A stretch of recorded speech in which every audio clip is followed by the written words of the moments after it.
Hi, and welcome to the SaVeg podcast. I'm Rose, also known as Cheap Lazy Vegan on YouTube. And I'm Daniel, one of your favorite guest stars on Cheap Lazy Vegan's YouTube channel. We're two friends who love to talk about the latest trending topics. So get comfortable and join us while we give our SaVeg take on just about everything. You are currently listening to the previous episode of this podcast, but if you would like to listen to this week's episode and get some exclusive content, go over to patreon.com/thesavagepodcast. Hi guys! Hello, and welcome back to another episode of the SaVeg podcast. And actually, this is going to be our first episode of the new year for the public. Oh my God. Oh, for the public. Hello, guys. Yeah. Welcome to the new year. Mm-hmm. Can we believe it? It's now 2021. Yeah. Have we been waiting for this moment?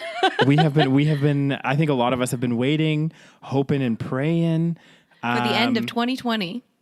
This is so true. You know, it's been a crazy year. We made it though. We made it to 2020. Now I'm afraid of what's going to happen in 2021. Just barely made it, you know? Oh, nice ASMR action, Daniel. I thought I'd do a little bit of the ASMR. ASMR. What are you drinking, Daniel? I'm drinking a bubbly because I'm an addict. The bubblies. I got you addicted.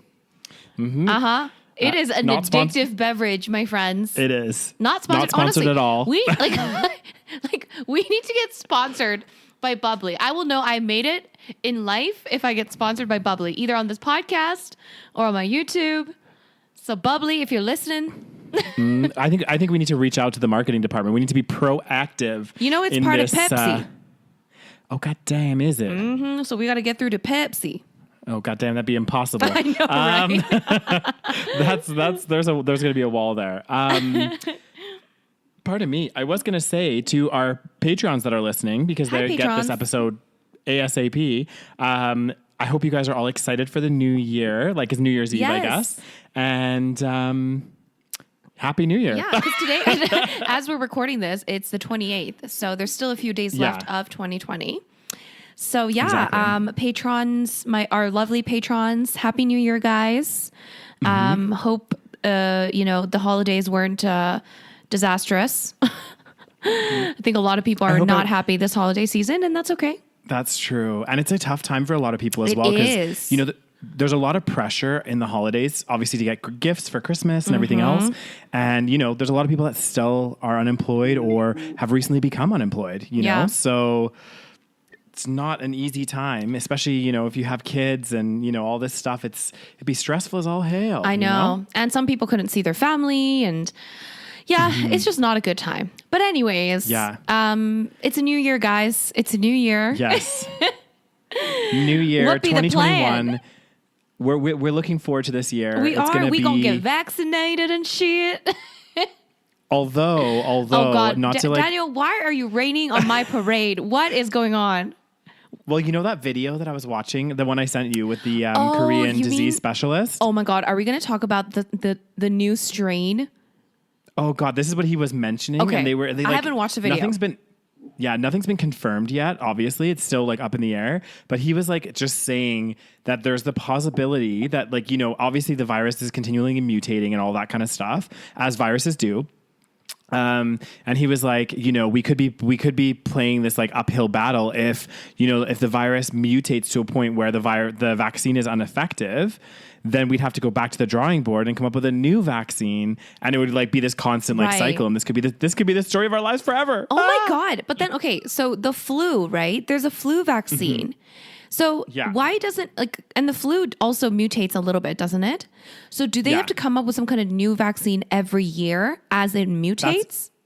Yes, because that's why if you get the flu vaccine, you have to get it every single year. Because every year there's going to be new like strains of the flu. Right. And I think what they do, and like don't quote me on this, guys, but I think what they do for the flu vaccine is they take the most prevalent strains at the time of the flu, and that's what you get antibodies for, or get the injection for the flu. So can't they do something similar with the vid, you know? With the coronavirus? Yeah, with the coronavirus. I mean, because I assume that if it's similar, if it's anything like the flu, then yeah, there's gonna be new whatever strains, and then they can build on whatever vaccine they already have. That's my assumption, but again, not a scientist.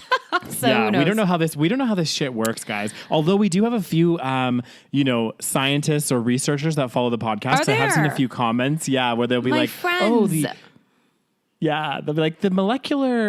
No, I can't think of the exact comment, but there was definitely a comment that they was like, I was like, wow, there's some smart people that watch this podcast. Oh God, I'm praying for you guys as you listen. Yeah. I mean, we try to, the thing is, again, nobody has all the answers, right? Yeah. So we try to make the most educated, not necessarily guesses, but like, I guess like and even the scientists right now, it's the point where even people that are researching this stuff, they don't have all the answers. Of course. So exactly. It's all kind of like, you can have a good answer, but it's not necessarily the only answer or the, best answer. So okay, this whole new, like how just wonderful timing is it that like as soon as like the whole vaccine thing came out, immediately after that it's like, oh, actually there's a brand new strain of this coronavirus and now it's like mutated into something else. That's already like the case, I think, in like Japan or something, and the UK, and like I think South Africa or something like that. Well, and apparently this new strain is more contagious. So like, that's why like, that's why in the UK, it's like exploding at the moment. They have like, I think yesterday or the day before, they had like 36,000 cases in a day or something.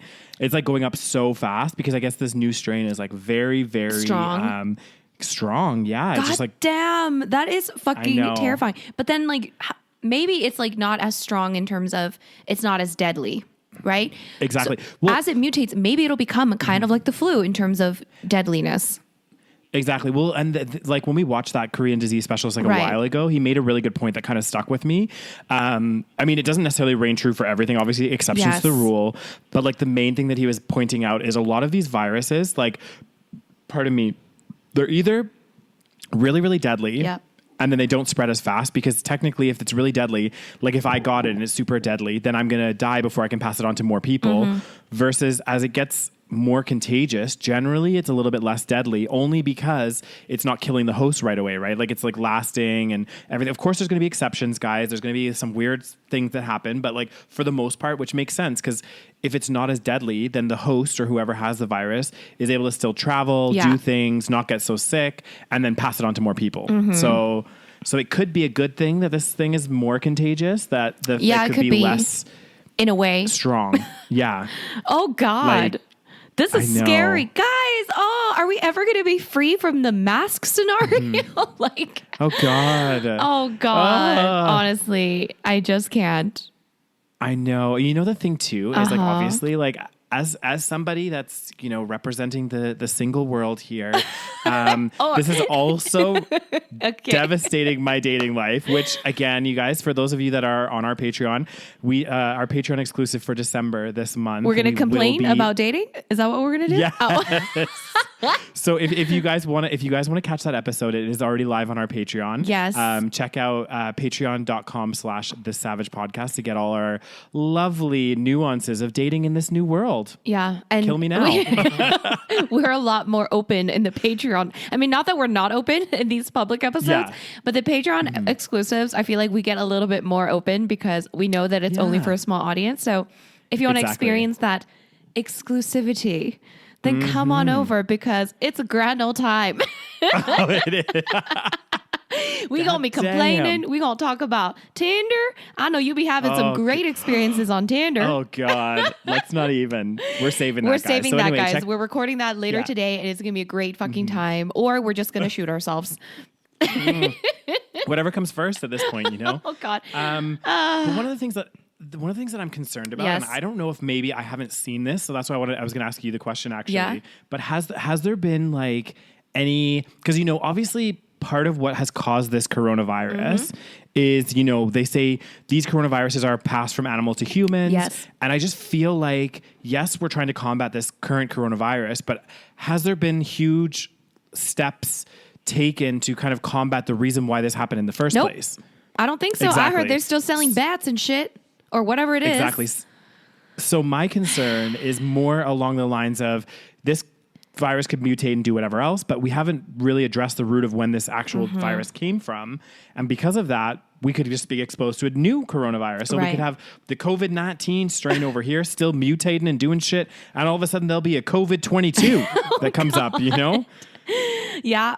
I don't know. I mean, I don't know the details as to if they changed anything, but I heard that like, yeah, they're still selling, you know, exotic, you know, animals. And obviously, you know, we are not the best at taking collective action to better this world. This is very accurate. Because I think because there's like two kind of issues that I see here is preventing the spread of what's happening right now with this COVID-19 and, you know, getting the vaccine and everything else. But then also on the other side, which I feel like there's little to no attention being spent. And I could be wrong. I just haven't seen anything in the media or the news yet that makes me feel hopeful that they're trying to address, you know, some of the issues that why this happened in the first place. Right. I feel like that's not really happening at the same scale of us coming up with this vaccine and addressing. I feel like we're really good at like almost like putting a Band-Aid on a problem, like saying, hey, let's get a vaccine for this COVID-19. And then a year or 2 years down the road, we're just going to have, you know, COVID-20 or whatever, COVID-22 or, you know, and I that's what makes me more nervous, you know, like thinking, oh God, what's next? Oh God, I know. And we're seeing even with that same specialist, the Korean doctor, guys, we'll link some videos down below. Anyways, he's like a specialist in, I guess, epidemics and pandemics. And he even said that they're happening more frequently. Exactly. And like, I mean, the thing is, this stuff has happened before, right? So COVID is just the biggest one that we've seen worldwide for a long time. Exactly. But similar things have happened before. And obviously nothing was done, which is why COVID happened. So am I going to believe that humans are going to do something about this? I don't know. Maybe just because this was such a big thing. So maybe after, I mean, maybe this is my hopeful side speaking. Maybe after, you know, we've actually fixed the problem. Because now, you know, like the house is on fire. So like we need to take the, you know, we need to put out the fire, we need to water the, exactly. So first step is put out the fire. And then maybe we can talk about the fucking precautions to prevent the house being on fire after the fire is gone. So I really like that analogy. And, you know, again, I want to be optimistic and I want to be positive as to that's what's going to happen. Daniel, you'd be losing your positivities. I know, goddamn. But one thing that does make me nervous, if after this pandemic and after we've saved the house from burning, right? Let's say we've got the vaccine out, we've done everything.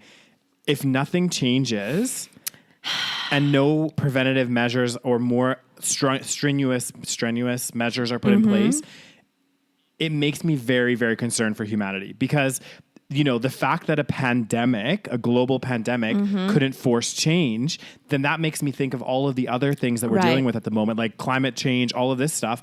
What is it going to take for us to actually start taking action? So if a global pandemic couldn't do us to stop taking certain measures with regards to like the wet markets, with regards to maybe factory farming conditions, all of this kind of stuff, if no huge or even step changes are taking place that I know of, then it's like, well, all of these other things that we're facing, not over here, but like other issues, it's like, what disaster is it going to take for people to wake up? You know what I mean? To be like, oh, actually, okay, we need to like start doing shit. Yeah.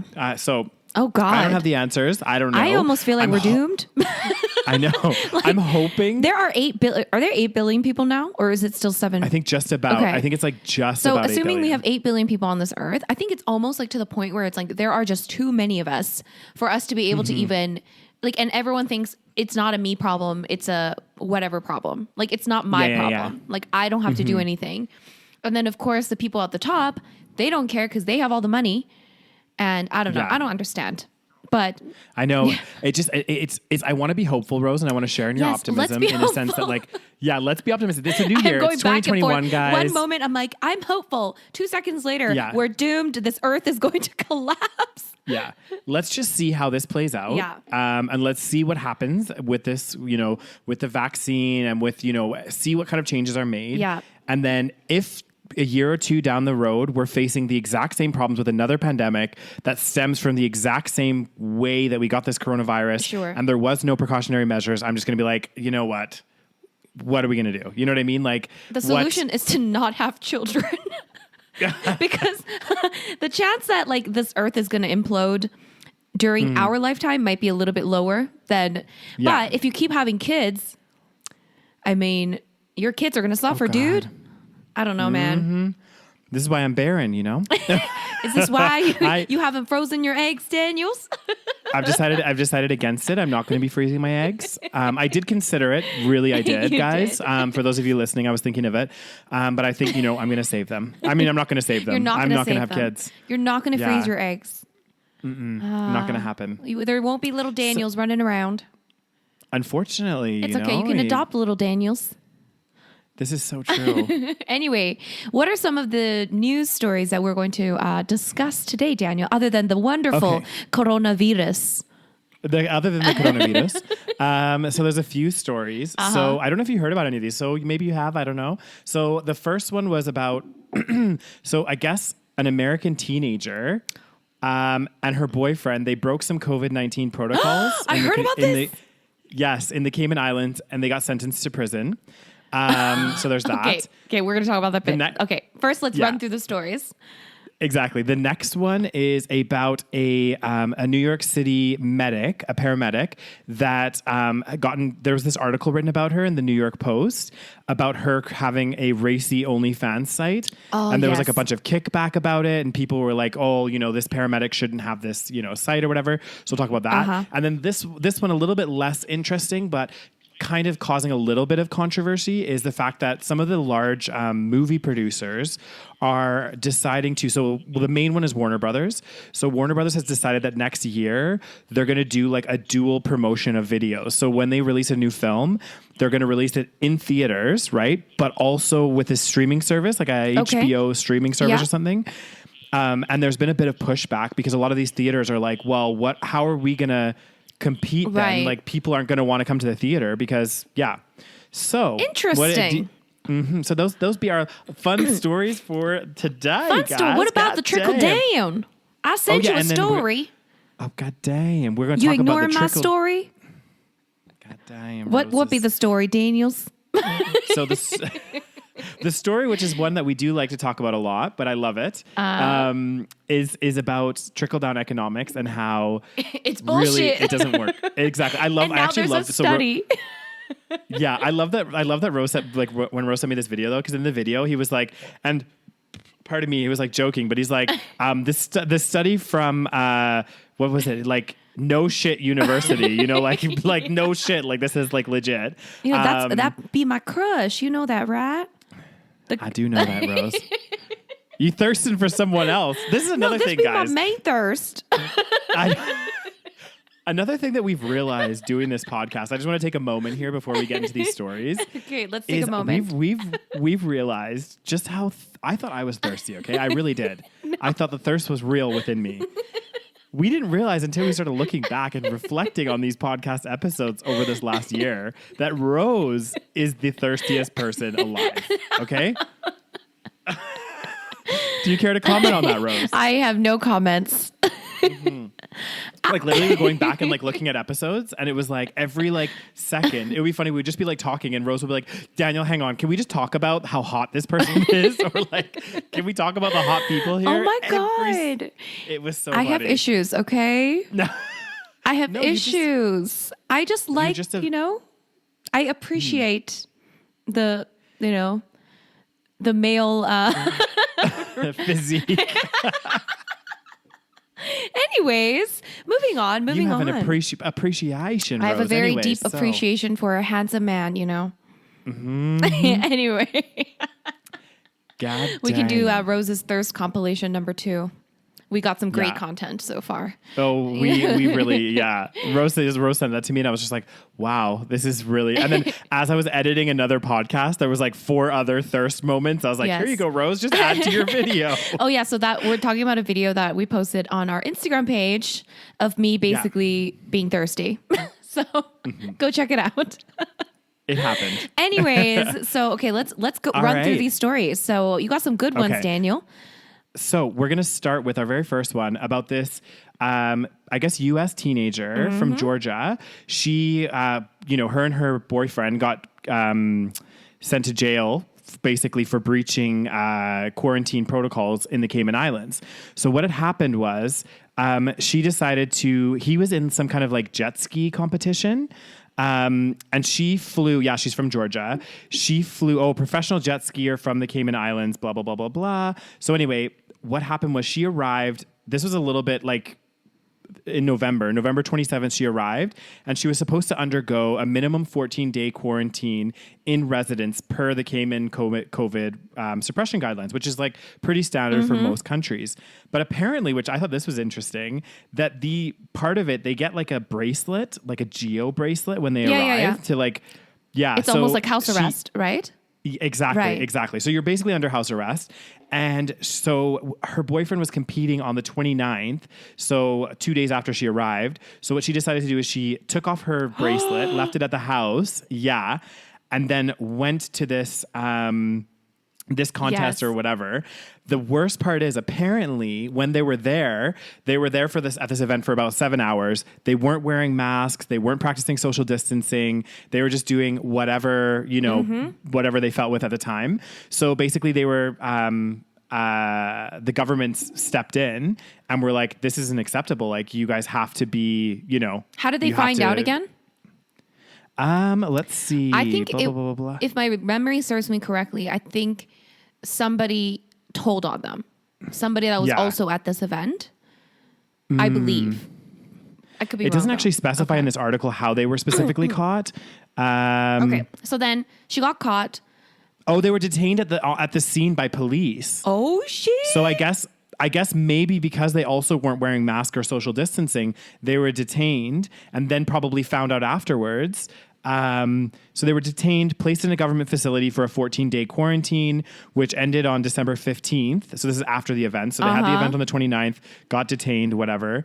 And then they were originally ordered to pay a $2,600 fine and participate in community service. However, the sentence was appealed. And the Grand Court argued that their sentence did not fit the crime. So they were sentenced to 4 months in prison on December 15th. 4 months, both of them? I believe so, yeah. 4 months in prison? Mm-hmm. I don't know if the guy was, because I think he was already living in the Cayman Islands or something. Well, it says here, though, the reason that he was charged is he was charged with aiding and abetting his girlfriend. Oh, I see. But he was charged with the same? It sounds like it. What does it say here?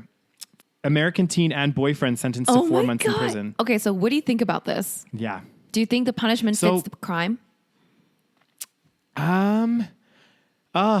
It's a tough one because again, it's hard to say what punishment is justified in these kind of circumstances. Was it wrong for them to do this? 100%. Was it, you're not following guidelines? Like these guidelines are in place, whether you believe in them or not, they're in place for a reason, right? So, would it have killed her to stay for her 14-day quarantine? No.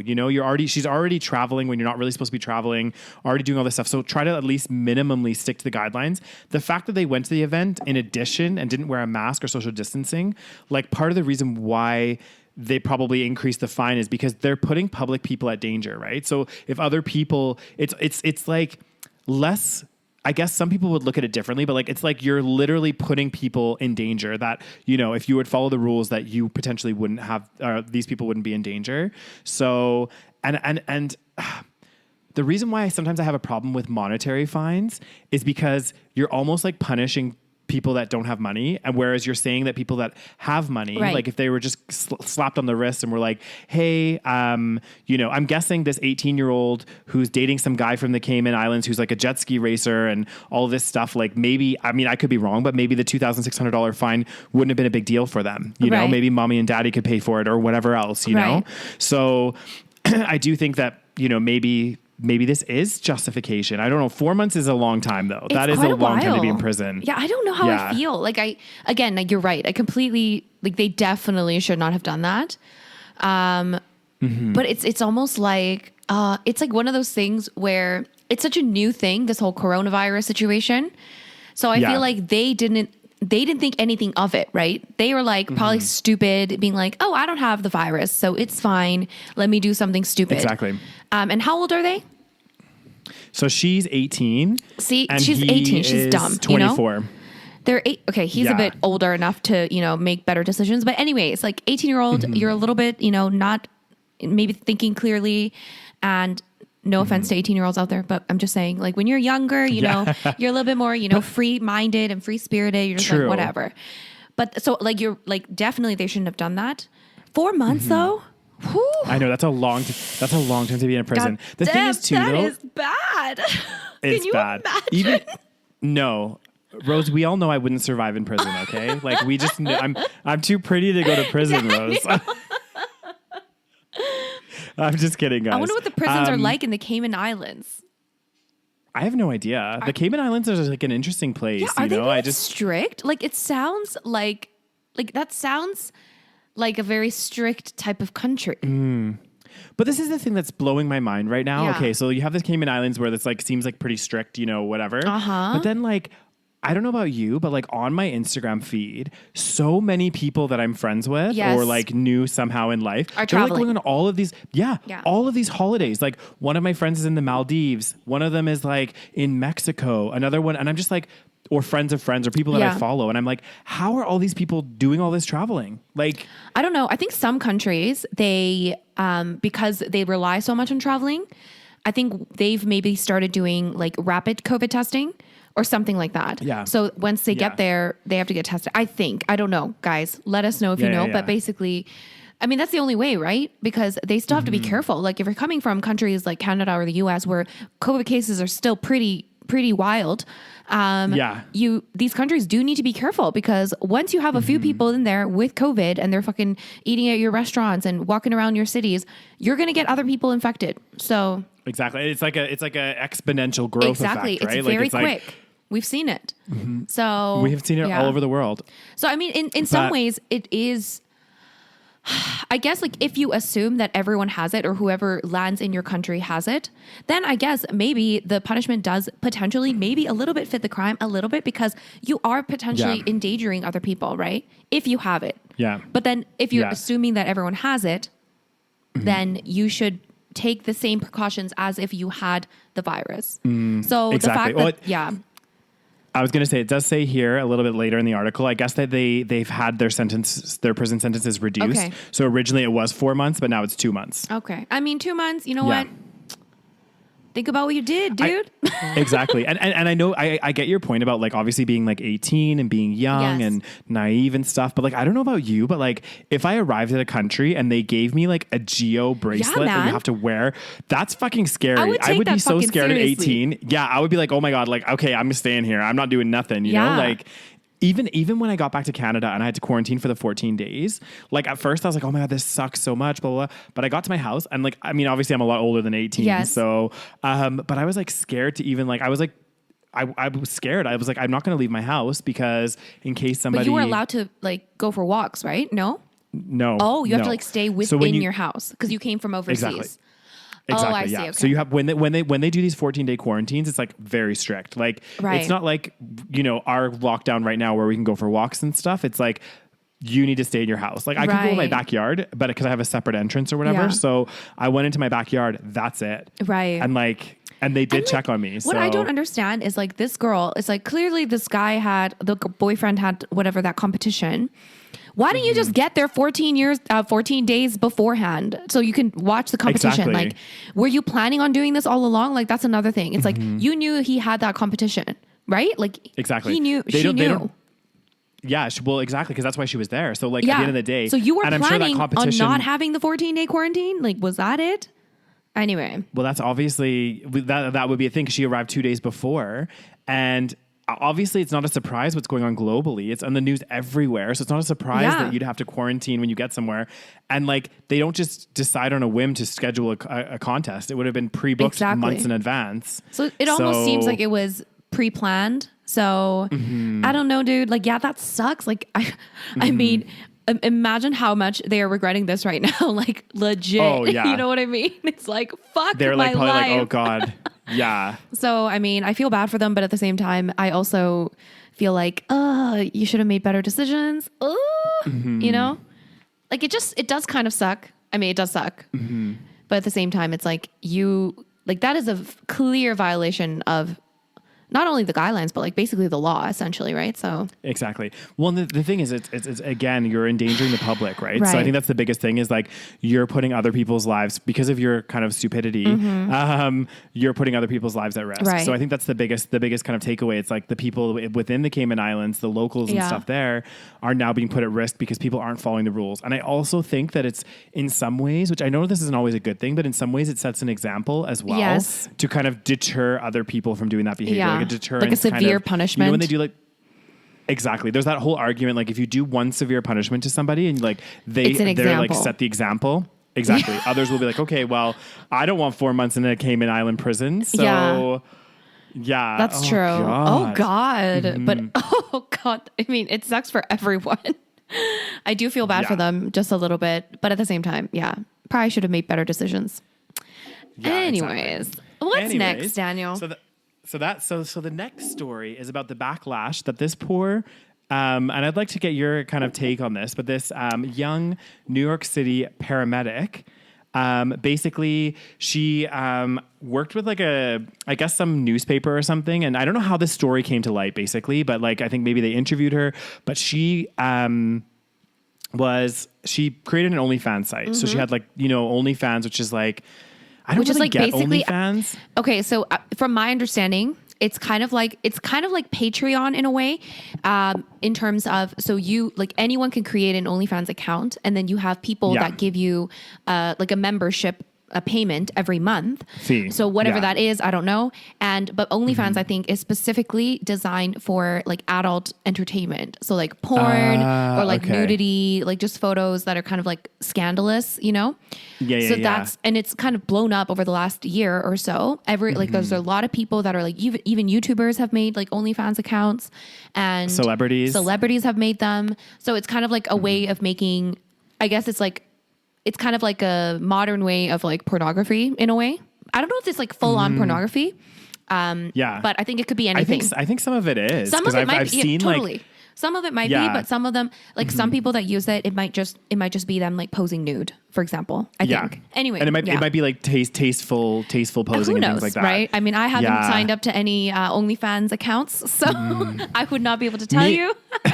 Me neither, to be honest. I have never very little interest in like looking at naked bodies of people for no reason. Like, there's free porn Rose, out there, it's not guys. for no reason, Well, there's free porn out there. You don't need to go on OnlyFans and pay people. But anyway. Exactly. Rose knows the best sites, apparently. No. Anyway, continue. So basically, so this girl, 23 years old, she's a senior care EMS. I'm not sure, an ambulance company, serving hospitals or whatever. Okay. So she created this OnlyFans account, and apparently, like, I think it's like more tasteful. Like, it's not like hardcore porn or anything like that, but like she posts like topless and maybe bottomless as well. And she was quite like vocal about it in the beginning. And in this interview, she like defended her, like she calls it a side gig, which it is. She said, at the end of the day, it doesn't affect how I treat people. What I do in my free time is my business. It has no effect on how I care for my patients. I know when I'm working, I'm a paramedic, and I think I'm pretty good at my job. Blah, blah, blah, blah, blah. What else did she say?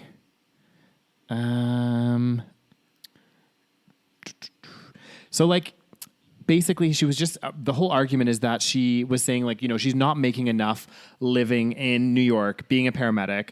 That's why she's had to create this OnlyFans site. She did for a while work as a hostess at a Korean steakhouse restaurant or something for a while. And then now she's created this OnlyFans. And there's been a lot of backlash where people are like, you're a paramedic, you have a certain responsibility to society. You shouldn't be creating an OnlyFans site. So I've heard about this story. So I'm assuming she didn't get fired. Did she get fired from her job? Well, apparently after this article, she like took down her OnlyFans, removed all the photos. Listen, and then in fear that she would get fired. I think this is ridiculous. First of all, I think the number one question is, why is she not making enough money as a paramedic in New York City? This is exactly it. Yeah. So maybe that's what you should have a problem with. Somebody should not have to get a second job. Working as a paramedic, that is a tough job. So like, you should not be having to get a second job on top of that just to make ends meet. So that should be the number one question. So you shouldn't be criticizing her for fucking making money for herself. Okay, do it. Exactly. Like, she got to make money, and obviously working as a hostess is not going to pay as much as like OnlyFans apparently. So exactly. But that's the number one question, or the number one issue that I see with this whole thing. It's not the fact that she created this OnlyFans site. You have to look at the reason why she felt the need to create this OnlyFans site. Because I'm sure also she wasn't thinking like, I want to do this per se. This wasn't her, like, she wanted to be a paramedic. That's her job, right?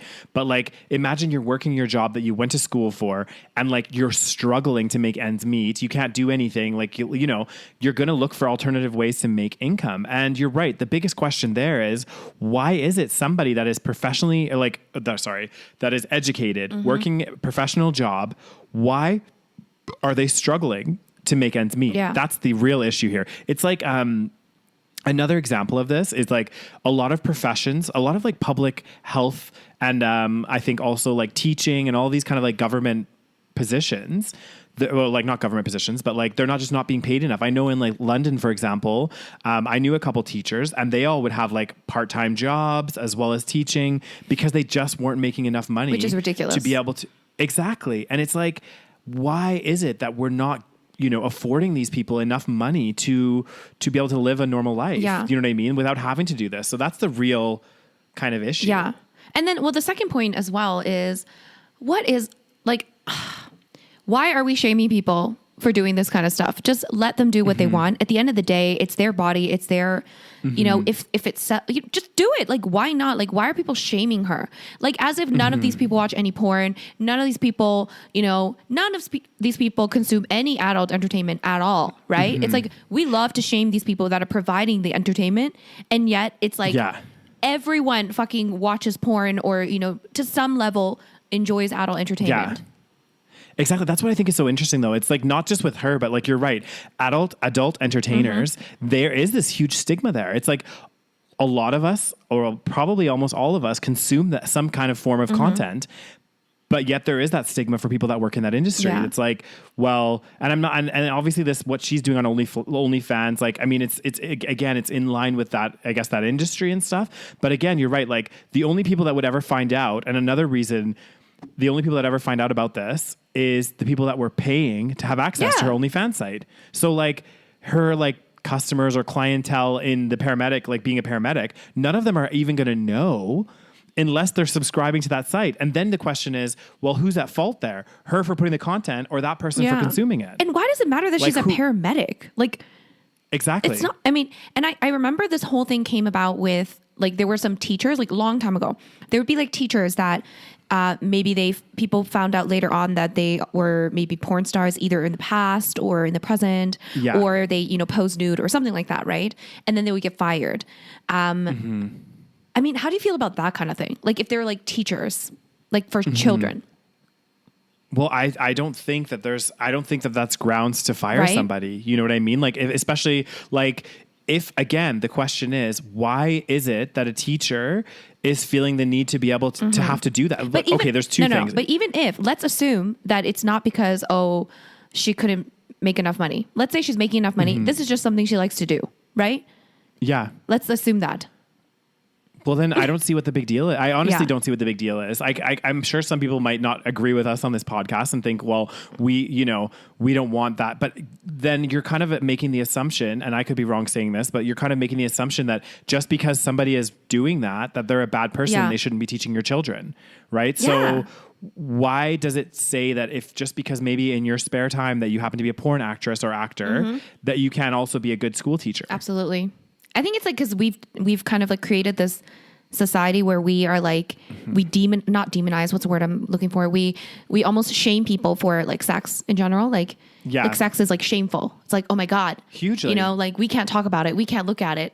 If you're out there being sexual as a person in the public eye, then you should be ashamed of yourself. Exactly. Yeah. This is crazy. I can't even believe this is a story.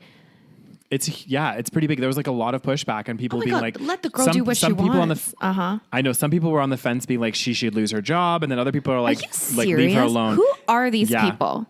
Like, what do you do in your life that you are such a moral fucking human being? Like, exactly. Are you serious?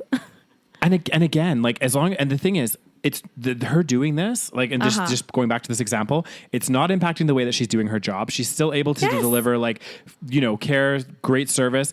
I think the thing is, the only reason why I would say, oh, somebody shouldn't be doing something is if it's impacting their role. Like if they're a doctor and because they have another job, they're too tired and they can't perform surgery properly, that's an issue. Right. But like, as long as she's still able to do all of her jobs correctly, and, you know, obviously she's in charge of like people's lives being a paramedic, and it sounds like she's still able to do her job really well, then it shouldn't matter. Like what she's doing in her free time is just that. It's her free time. And like, we live in Canada and also like close to the US, and like the whole premise of the US is like your freedom to express yourself and do what you want. So why at the same time are we like, is it ostracizing? Yeah. People for doing just that. Like, you know, so hypocritical, isn't it? Exactly. Like my question to you again, and also to our listeners is like, why? Because if somebody's posting pictures, why would that mean that or like having an OnlyFans account or doing porn, does that mean that they're not good at their other job? Yeah. Like how and is why that? is that your motherfucking business, bitch? Exactly. Mr. Land of the Free. And again, the only people that are going to know that are people that are consuming that content. Yeah. So like for those teachers or whoever else that's involved in the adult industry, the only way that is going to be found out is if like the parents of the kids or somebody is watching porn. Yeah. So then, you know, well then why they could turn around and say, well, you have 2 kids. Why are you watching porn? You know what? But you know, like, like there's no, it makes no sense, right? Like it's just so stupid. It's so like it makes me frustrated. It sucks that she had to take down her account. I know. Like I can't believe how big of a story this became. I know. I'm like, are we not aware that it's 2020? There's, you know, the world is basically imploding, and we're talking about some woman that wants to make a little side money.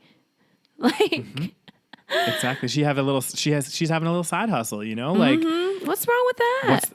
Exactly. What is the big deal? I mean, I would be concerned with it. I mean, like for me, just from like, I wouldn't advise, especially women, just because women are victims of this more than men, because women are more likely to be sex workers, I guess, than men are. Yeah. The only thing that I would not oppose, but I would caution is that, you know, this kind of stuff, even if, you're technically showing this only to your fans or followers, but like what you put out there, it like does stay out there. So I would be very careful. Exactly. So I would be, it's not something to do lightly just because of the society we live in. And it's going to make your life pretty fucking difficult in the future. If you want to get a job. Again, it doesn't mean that what you did was wrong. It just means it's going to make your life difficult. So I think that's the big reason why I wouldn't advise somebody to do something like this unless they're like 100% certain that that's what they want to do. Yeah. And especially, I really think that you had a really good point there. Unfortunately, in that industry or any of these kind of, you know, anytime there's a sex scandal or whatever it is, it does always play more negatively for women. 100%. Because women, again, I guess in society are supposed to be pure and whatever else. Because I remember a story that actually happened in Calgary. And this is when I was in Newcastle at the time. And I didn't hear about the story. One of my friends from Newcastle, this is how big this story like somehow hit international news. I know exactly what you're going to talk about. Okay, say it. I know exactly what you're going to talk about. So I was at work. This was in Newcastle years and years ago. And somebody came up to me and they're like, didn't you say you're from Calgary in Canada? I was like, yeah, what's up? They're like, look what happened at Stampede. And basically there was like a video in the daytime in like one of the parking lots. There was like, I guess, some drunk people. So Stampede, okay, to give you guys some context, Stampede is an event that happens in Calgary every year, and it's basically like a week of like rodeo, and there's like a park, what do you call it, like an amusement park set up, and it's just basically a big week of festivities, and a lot of people come from out of town, and everyone gets drunk, and it's like a huge like it's like a huge deal. Continue. Yeah. Over the week, it's like goes on for about 10 days. It's like over 1 million people come to the city. Like it's crazy. Like it's a huge deal. There's huge, like, you know, there's also like big artists that come, like big country artists and all kinds of stuff. So it's a big deal. So basically what had happened was 3 individuals that were obviously intoxicated. It was like in the afternoon or during the day, decided to go into a parking lot where people could see them basically. and they had like a threesome, right? So there's 2 guys and this girl. Now the thing is that's like interesting or not interesting is there was literally so much backlash for this girl. Yeah. Like literally so much. I think she lost her job. She like, and she tried to spin it. Like I know she posted a video on YouTube to try to like combat some of the like hate that she was getting. It wasn't very thoughtfully made though, the videos, I think. No, it wasn't. Yeah. No, Anyway. It definitely wasn't. But she tried, and she tried to spin it. And there was everyone found out right away who the girl's name was. They like all of this stuff. It was plastered everywhere. And really, even to this day, those 2 guys, like, no one even knows. Really I didn't even happened. know who they were. Like that's crazy. I didn't even think about it that way. Like that's how much we do this to women and we don't, because I didn't even think about that. Like I was like, oh, that girl, like that's so trashy. But then I'm like, okay, there were literally 2 other guys that were there and their faces and their names weren't tarnished. Like probably nobody even knows who they are.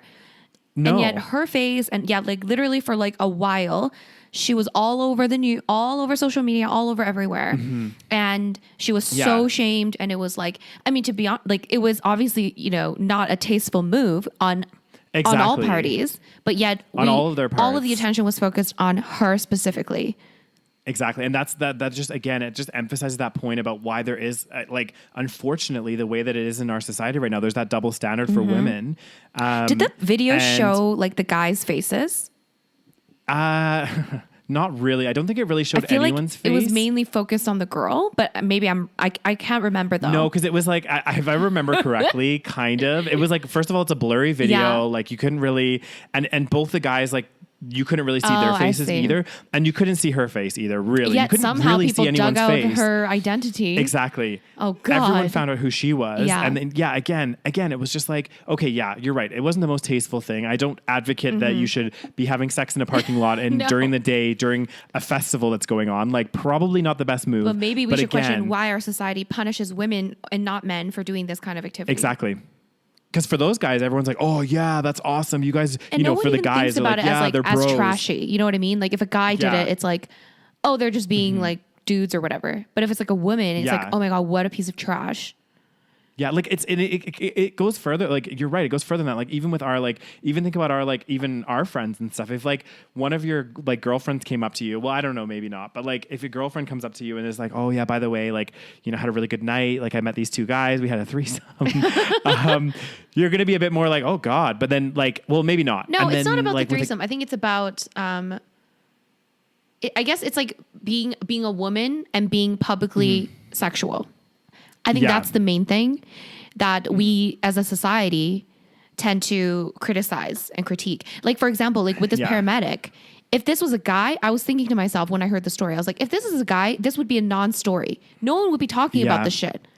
Like, legit, no one would be talking about this shit. This would not be a story. But because it's a woman, she has to quit her job. Like, what the fuck? You know what I mean? And it's like, I know. if a woman is being like sexual or putting her sexuality out there, she's immediately like, people think, oh, she has no respect for herself. She has no respect for herself. And it's like, not necessarily. Like, yeah, there are certain cases where maybe you don't have respect for yourself, but like in cases like this paramedic person, it's like, she's just trying to make some money. Like, fuck it. Exactly. Like if a guy did it, would people say the same thing? If a guy does the same thing, they wouldn't say, oh, he has no respect for himself. Nobody says that about guys and their sexuality. Exactly. This is what's crazy. Well, it goes, it's like, it's ingrained in our culture though. Like think of even like girls that are more promiscuous, like they have such negative connotative words associated with them. You know what I mean? Whereas if a guy sleeps around, it's not a big deal. Yeah. It's like, oh, cool. Like, that's awesome. How many girls have you slept with? Oh, that's so cool, bro. Like, you're such a player. You're amazing. But as soon as a girl does that, it's like, well, what's wrong with you? Why are you doing that?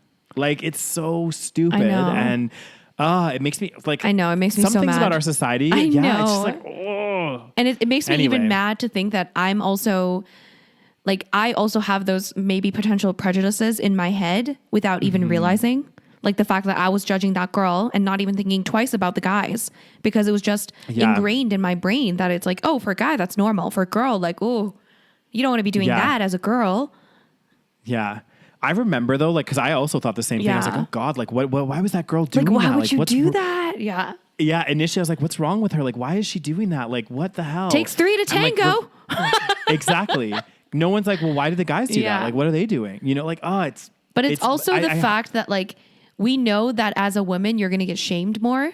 So it's like it seems almost even more shameless, I guess. Cuz like as a woman, you know you're going to get the backlash. You know it's like more embarrassing in our society. Whereas men, they don't have that. So they're like it's like less of a shameless. Am I making sense?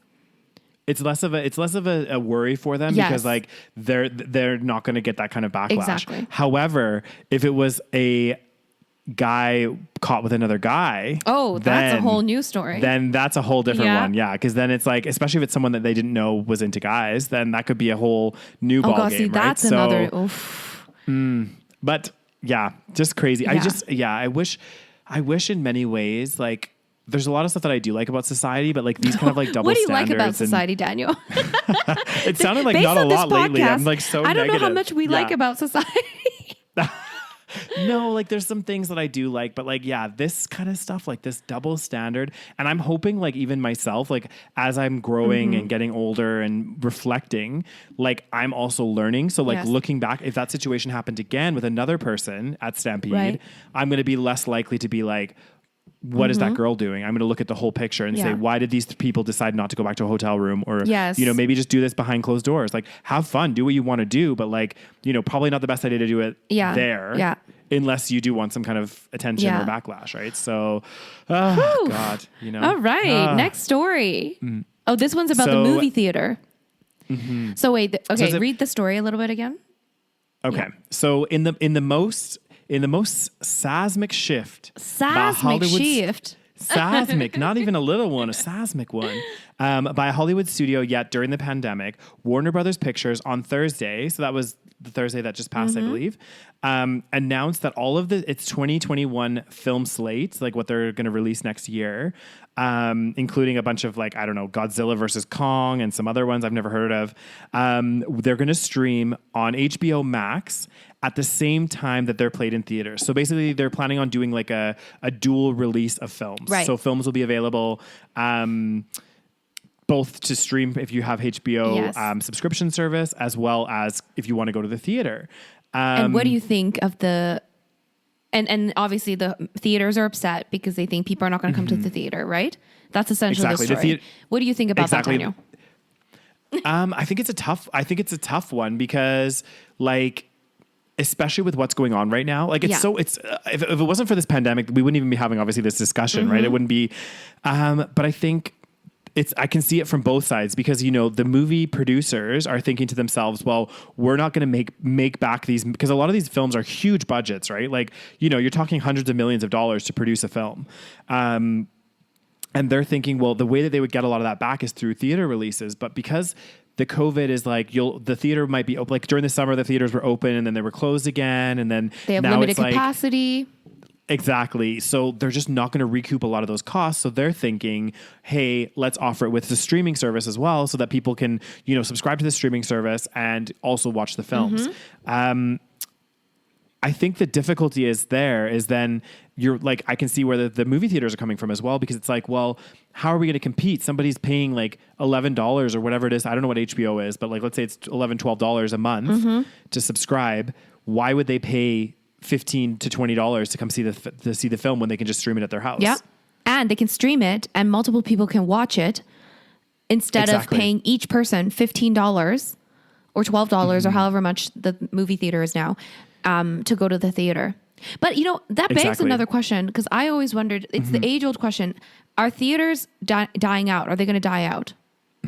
See, and I don't think so. My argument as to why I think that theaters, they do need to change their business model. That's the thing. So I think one thing that I feel like this is emphasizing, which actually I've been thinking this for a while, even before the pandemic, because at one point movie theaters did start to get ridiculously expensive. Right. Like for what it was, you would pay like $20 almost just for the movie. Plus if you did get popcorn or drinks or whatever, like you were literally looking at like $30, $35 per person. Like it was ridiculous. So I was thinking they can't get away with this for too long, you know? So I think the theaters had their heyday where they were making a shit ton of money, but it's kind of, even before this pandemic, it started to trickle off a bit, and they started to have to do like, you know, cheap Tuesdays and, you know, new things to encourage people to go.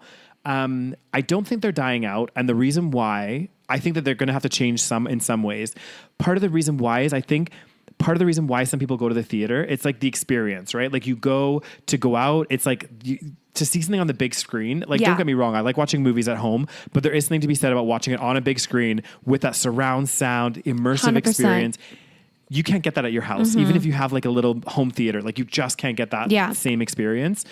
I do think they need to look at like their costs. They need to kind of like come up with a better kind of value proposition or something. Like they need to kind of reinvent themselves somehow, you know, like, but I don't think they're dying out, but I think maybe we'll see a reduction in the number of theaters. Yes. So maybe there'll be only certain films are released on the big screen. But again, I don't know. Again, I could be wrong, but I think that because I still really enjoy, even though it is a bit expensive, once in a while, I won't go as much as I used to because it did get really expensive. But once in a while, I did really like going to the movie theater just to get that experience, you know? Yeah. So I think, I don't know. What are your thoughts, Rose? Well, do you think it's going to die? No, I think I echo what you said. It's definitely an experience. So it's not something you can recreate at home. So it's definitely a different experience. And I agree that it's becoming less and less of an experience because of the fact that we have so many options to watch from home.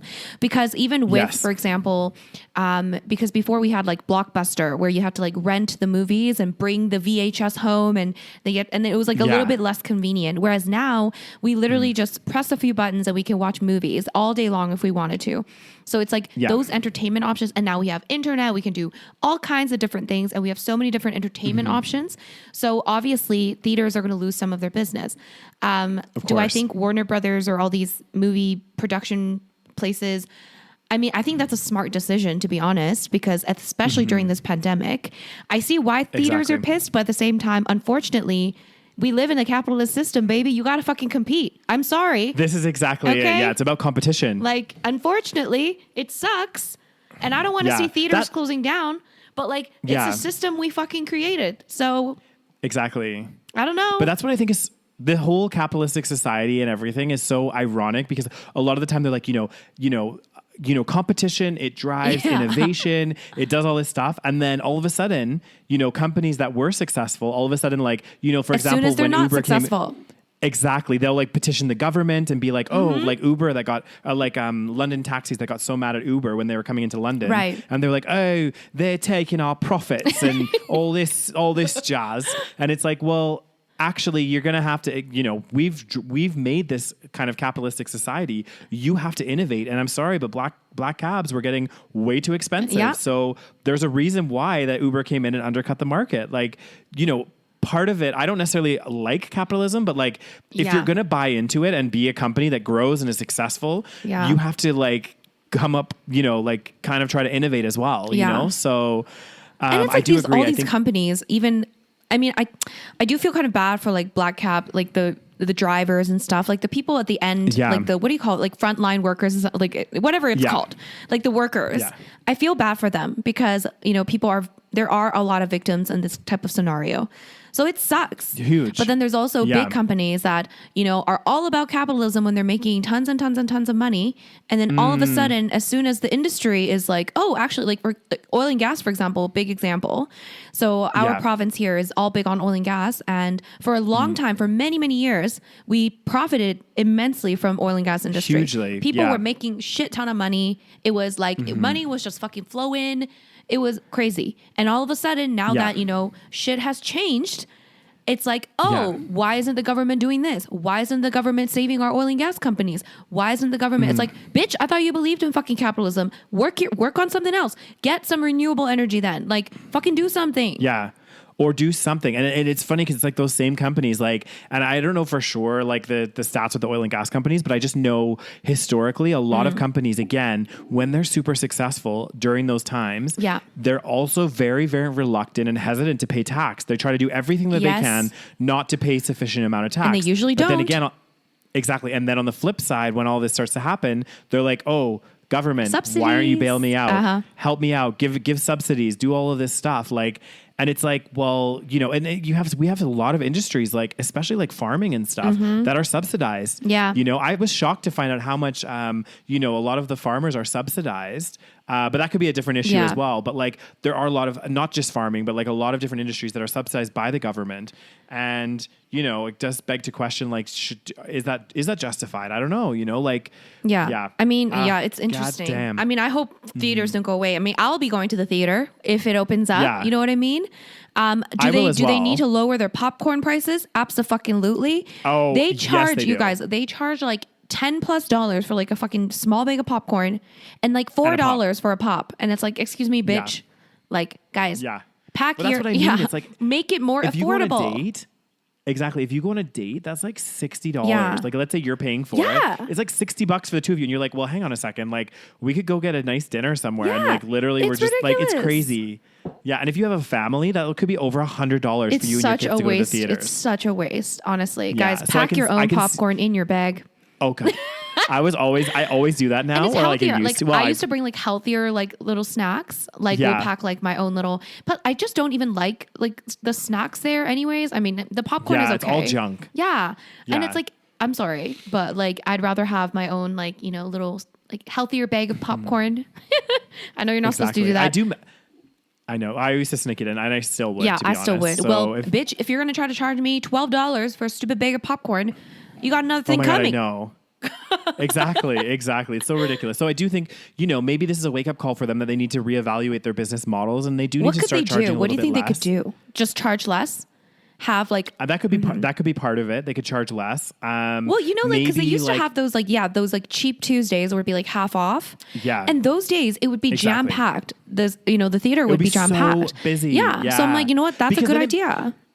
Exactly. It made sense because it wasn't even just, I don't think it was even half price. I seem to remember that the Tuesdays that you could go, it was Tuesdays. It was Tuesdays. It was like $5 or something per person, or $5.99. So that's why it was so busy, because typically a movie's like $15.99 or $18.99. Oh, you know, it's a lot more. I don't know how much movies are nowadays. Okay, continue.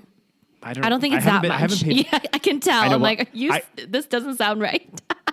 No, but like I haven't paid full price for a movie in a very long time, because I always go on the Tuesdays, guys. I'm very cheap. Okay, I was like, and then you know what I have like a special card where you can like scan to get points. Yes. And then I would get my points and I'd use them for the full admission days. Well, Avi, I would never use those points for the half price days. Oh no, of course not. You got to be smart with this, okay? Mm-hmm. I still have 2 free movies as well, so I wonder when you're going to be able to go.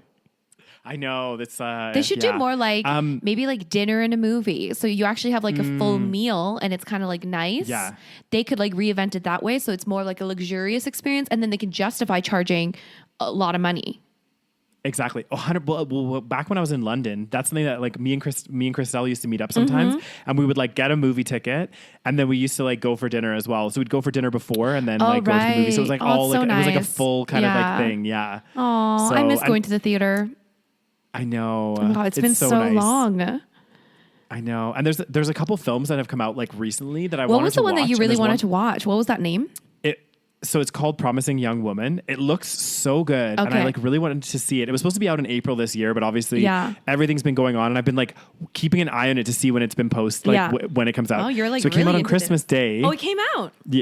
Yeah. But it's like only in theaters. What? Again, like, and I was like, but I can't really go to a theater right now. See, this is the issue. Of course they have to do streaming, because otherwise the movie industry is going to die. Sorry. Like no one's going to theaters right now. So. Exactly. Yeah. So I think it's Warner Brothers doing this. They're just responding to what's happening in the market. Like they have to. I'm sure that they said that they're just going to do it for 2021. So it's like a year project. Sure. So I'm sure after that, when things have like hopefully calmed down, they're going to go back to theater releases, right? So I think this is just kind of like a little fix while everything's kind of going crazy. I think it's fine during the time being. Yeah. That leads us to. Our lovely next story, Rose. Do you want to introduce it? Because it's that video that you sent me. Okay, well, basically the story is that I guess they did a study. I think it was a study. It says the study is tax cuts for the rich didn't trickle down. Surprise, surprise. Yeah. Let me actually see if I can find the article. There you go. Yes. So, I mean, this is something we've been talking about for so long, right? It's like this myth of like trickle down. Like if you pay the CEOs really well, if you have all these like rich people and you get tax cuts to the rich people, then for some magical reason, somehow that's going to create more jobs. So that's going to create more wealth to the bottom, which is completely false. And now we have an actual study, which I mean, again, did not need the study, but here it is. No. Here's an actual study that says, okay, so it says tax cuts for the rich people breed inequality without providing much of a boon to anyone else, according to the study of the advanced world that could add to the case for the wealthy to bear more of the cost of the coronavirus pandemic.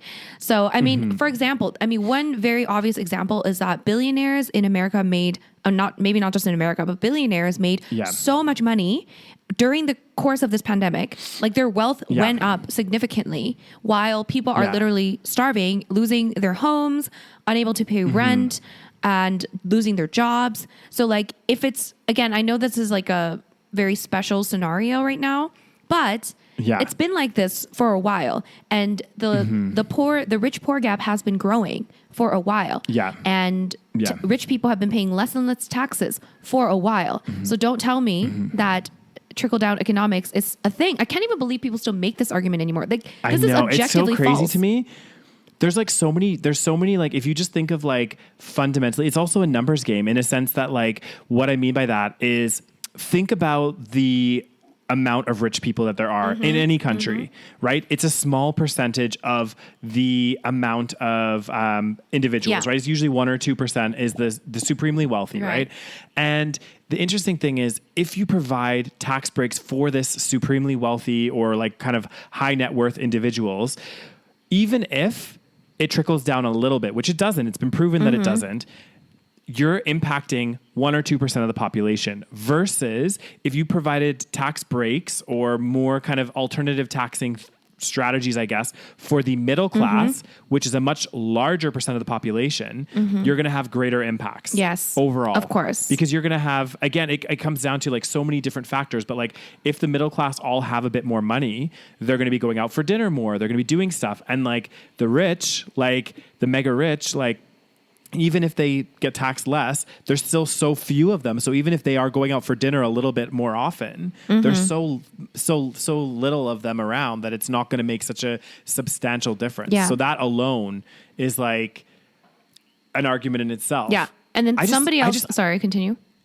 No, go ahead. Somebody else made this argument, and I thought that made a lot of sense. Like if you give rich people money, like tax cuts are essentially giving them money, right? Because they're saving money. So if you give these rich people money, what they do is they just put all of their wealth into some other country so that they don't get taxed. Like they just move around their wealth so that they can just like not get taxed. So the money doesn't even stay usually within like, let's say the United States. So the money is not even there. Okay. And they just put it into investments and that just grows and grows and grows.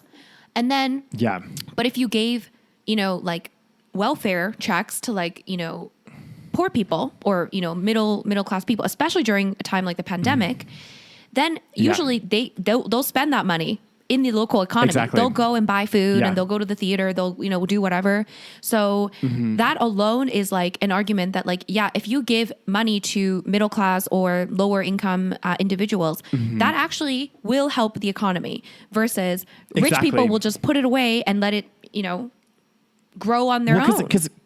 Because fundamentally, you have to think about it. That's such a good point, Rose, because fundamentally, like mega rich people are already, if they're like, they're already going out quite a bit as it is. So if they receive extra money, like that's not going to encourage them to go out more. They're just going to put that off to the side. Whereas if you take a middle class family that, especially during this time, maybe one of them has lost their job or whatever it may be, somebody's still working, but it's a little bit tighter financially, right? So they're like, they're maybe still putting in a pension and doing all that stuff. They get a little bit of extra money. Guess what? They might treat the family out for dinner, or they might, they're actually going to invest. They're going to be buying a bit more groceries or, that kind of stuff. They're going to be stimulating the local economy as to what's going on. And actually, in turn, that does benefit the rich people as well, because a lot of them own the businesses that are going to be getting more money and profiting. So it just really, it hurts me, not hurts me, but it just upsets me that this is still such a strong narrative, and that so many people still buy into it when it's been proven time and time again with government policies that have done these kind of tax breaks and things like that for both corporations and for high net worth individuals. It never works. It never, ever, ever trickles down. It's like people are selfish. People are greedy. Yeah. Like you give someone extra money, like these, they'll hold on to it. And like, and the idea that like, oh, it's going to create more jobs. It's like, okay, how many companies have been bailed out, given tax cuts, and then still do layoffs? Exactly. So like, it doesn't work. This is a crazy thing. And I don't know the facts. I haven't like pulled up any companies here or anything, but like, you're right. So many companies over our course of our like lifetimes have had bailouts, have had support, still done layoffs. And at the same time, the senior execs are still getting paid a shit ton of money. And the shareholders are still going to get a dividend. So it's like, how does this equate to trickle down? You know what I mean? I know. It's ridiculous. This is just something that rich people made up so that they can like fool everyone to thinking that them hoarding their wealth is a good thing. Yeah. You know who buys it? You know who buys into trickle-down economics? Who?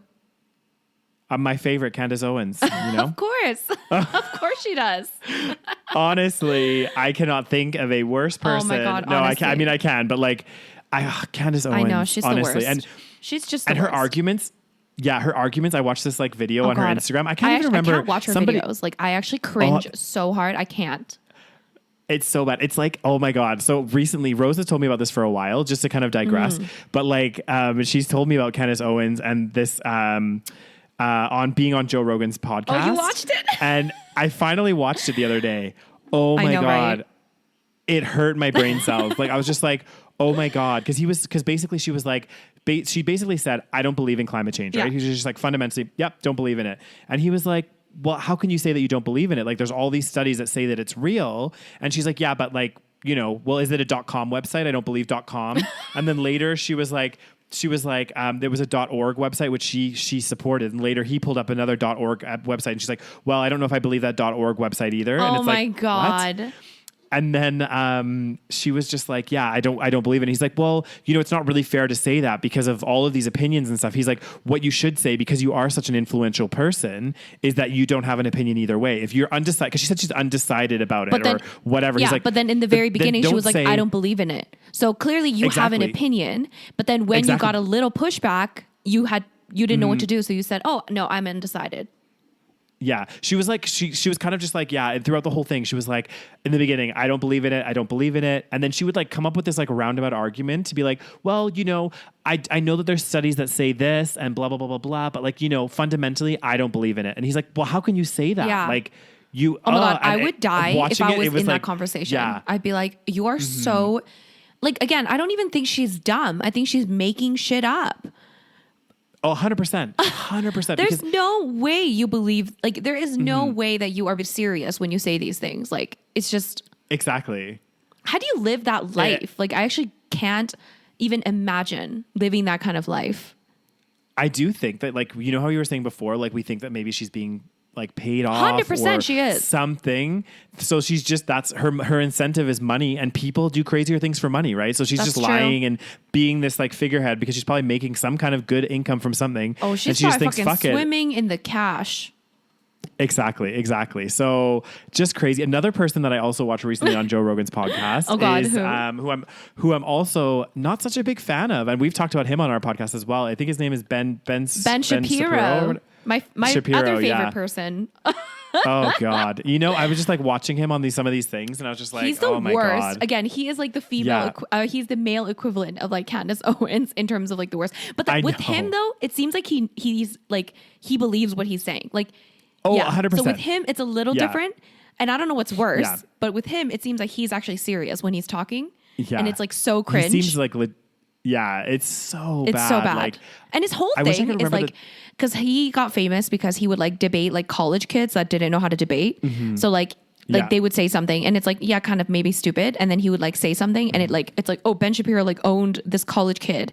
And then, and his whole line that he uses a lot is like, facts don't care about your feelings. And I'm like, okay, but then you have no idea what you're talking about because you're not even paying attention to half the facts when we're talking about certain things. And he's like super religious as well. I think he's like Jewish. He's like a religious Jew.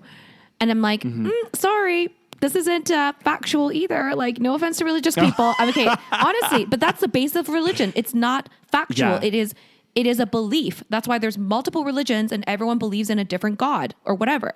So again, not knocking your religion, like do whatever you want, but don't tell me this whole facts don't care about your feelings fucking nonsense when literally you are like you base all your worldview on your religion. Like, are you fucking kidding me? Which is again, like you said, there's nothing wrong with that. But if you're saying like, oh, you need to have facts, you need to have evidential proof, all of this stuff, it's like, well, it's called faith. Like the reason why it's called faith is because you have to believe it and you don't have to believe exactly. Believing something is not the same as having a fact and like that. Anyways, he's so dumb. He annoys me so much. I know. And he did this thing. There's like another like glorious clip of him like being stupid. So basically, like they were talking again, it's about climate change. These people, honestly, I don't anyway, whatever. So again, so facts don't care about your feelings. Excuse me. Climate change is pretty much a fucking fact. So don't tell me that facts don't care about your feelings and you don't believe in climate change. And he said something like, well, let's say that climate change was the thing and like our oceans were, rising or whatever. Right. And he's like, don't you think that the people that live like in the ocean, what do you call it? Like the ocean zones, by the ocean. The sea. Yeah. Whatever it's called. Like the people that live by the ocean. He's like, don't you think that they would just sell their homes and move? That was his argument. Oh my God. Because Daniel, I am just lining up to buy a home that is just about to go into the water. Exactly. But like also like there's so much wrong with that argument. Like it's just so flawed. Like I know. But that went viral because it was so stupid. Everyone was like, how can you be this dumb? Like he's just sheltered. He's a spoiled little brat that's been handed everything in his life and he has no idea about any struggles that anyone's ever been through because he's never been through a struggle in his life. That's essentially what it is. We should get him as a guest on our podcast. Oh, that would be fun. That'd be so fun. That would be so entertaining. Oh like I would just love, actually, I know that it will never happen, but like, it would just be so funny for us to have like somebody like a Candace Owens. Oh my God. Like, I don't think I could keep my cool, Daniel. No, we'd have to try to like obviously keep calm and composed, but like kill them with facts and kill them with like, kindness, well-structured arguments and like just, oh God, it would just be so good. Oh, that'd be so good. Would like, I would enjoy it. Yeah. I would really enjoy it. Nice. I know that's a little bit like, you would be very nice. Yeah, but I would still say I would still be like, I would be nice, but I would be like, that like kill them with kindness. Yes. Like I would be firm in what I was saying. Yeah. But like, I would say, I would be nice about it. But like, yeah. Oh God. That would be maybe so one fun. Day, Daniel, let's grow our podcast. Yeah. But I don't think they'd be coming on our podcast because we'd be a little too smart for those guys, They don't want to talk to us. Anyway, guys, that brings us to the end of our episode. Hope you guys enjoyed. We talked about a lot of different things today. Let us know in the comments if you're watching on YouTube. Share your thoughts in the comments. We love reading your comments, guys. And once again, if you guys want to get each episode a week earlier than everybody else, come over and join us on Patreon. It's patreon.com/the SaVeg Podcast. And of course, you get the bonus. The juicy content. Yeah, the bonus juicy content. We do a bonus episode every single month on Patreon only. So that's that. And any last words, Daniel? I just wanted to say thank you so much, guys, for listening. And I'm wishing you all a fantastic start to 2021. And the SaVeg Podcast will be bringing lots more exciting content your way. So, tell your friends, tell your family, tune in. And we'll see you guys next week. See you guys. Bye. Bye.